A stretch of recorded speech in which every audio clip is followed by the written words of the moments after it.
নমস্কার বন্ধুরা, লক্ষ্মী ভান্ডার এবং অন্নপূর্ণা ভান্ডারের পর এবার আমাদের পশ্চিমবঙ্গের মহিলাদের জন্য দারুণ একটা সুখবর চলে এসেছে। মাননীয় প্রধানমন্ত্রী এবং আমাদের রাজ্য পক্ষ থেকে মহিলাদের স্বাবলম্বী করতে চালু হতে চলেছে একটি নতুন প্রকল্প, যার নাম হচ্ছে লাখপতি দিদি যোজনা। এই প্রকল্পের আওতায় আপনারা কিন্তু ব্যবসা শুরু করার জন্য বা নিজের ব্যবসাকে আরও বড় করার জন্য সরাসরি 5 লক্ষ টাকা পর্যন্ত সুদ মুক্ত ঋণ পেয়ে যেতে পারেন। হ্যাঁ, ঠিকই শুনেছেন, কোনো সুদ দিতে হবে না। আজকের ভিডিওতে আমি আপনাদের একদম সহজ ভাষায় জানাবো কারা এই টাকা পাবেন, কি কি ডকুমেন্ট লাগবে এবং কিভাবে আবেদন করবেন। ভিডিওটা একটুকু স্কিপ না করে শেষ পর্যন্ত দেখুন। আর চ্যানেলে নতুন হলে এখনই সাবস্ক্রাইব আর ফেসবুক পেজটি দেখলে পেজটি ফলো করতে ভুলবেন না। চলুন ভিডিওটি শুরু করা যাক। তো প্রথমেই দেখা যাক এই লাখপতি দিদি যোজনা আসলে কি। সহজ কথায় আমাদের মা বোনেরা যাতে ঘরে বসে না থেকে নিজেরা ছোটোখাটো ব্যবসা শুরু করে অন্তত 1 লক্ষ টাকা বছরে আয় করতে পারেন, সেই উদ্দেশ্যেই এই প্রকল্প। এর সবচেয়ে বড় সুবিধা হলো এর অধীনে ব্যবসা করার জন্য সরকার 5 লক্ষ টাকা পর্যন্ত লোন দেবে, যার ওপর কোনো সুদ বা ইন্টারেস্ট থাকবে না।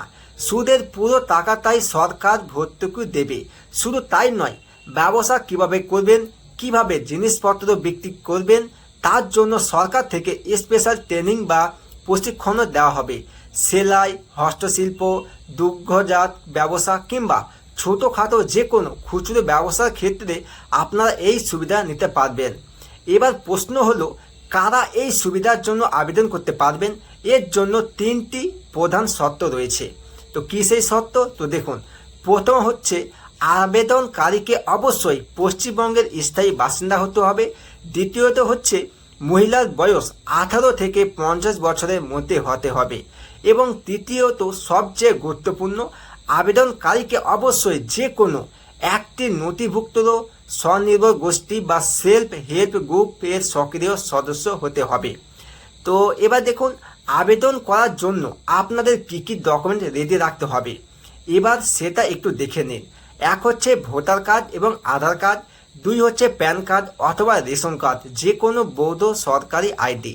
3 হচ্ছে ব্যাংকের পাসবইয়ের জেরক্স, যেখানে টাকা ঢুকবে। 4 হচ্ছে পাসপোর্ট সাইজ রঙিন ছবি এবং একটি সচল মোবাইল নম্বর।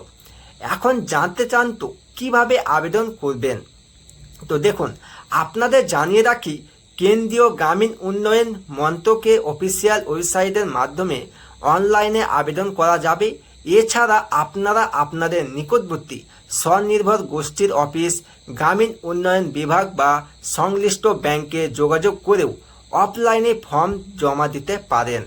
খুব শীঘ্রই আপনাদের রাজ্যে এই প্রকল্পের আবেদন প্রক্রিয়া আনুষ্ঠানিকভাবে শুরু হতে চলেছে এবং রাজ্য সরকারের তরফ থেকে বিজ্ঞপ্তি চালু করা হবে। যখনই আবেদন পুরোপুরি শুরু হবে, আমি আপনাদের জন্য step by step form fill আপের ভিডিও নিয়ে আসব। কারা কারা এই প্রকল্পের সুবিধা নিতে চান এখনই নিচে কমেন্ট করে জানান। ভিডিওটি ভালো লাগলে লাইক করুন এবং আপনার পরিচিত সমস্ত মা বোনেদের সাথে প্রচুর পরিমাণে ভিডিওটি শেয়ার করে দিন, যাতে সবাই এই সরকারি আপডেটটি জানতে পারে। দেখা হচ্ছে পরবর্তী আপডেটের সঙ্গে। ততক্ষণ আপনারা সুস্থ থাকুন, ভালো থাকুন। ধন্যবাদ।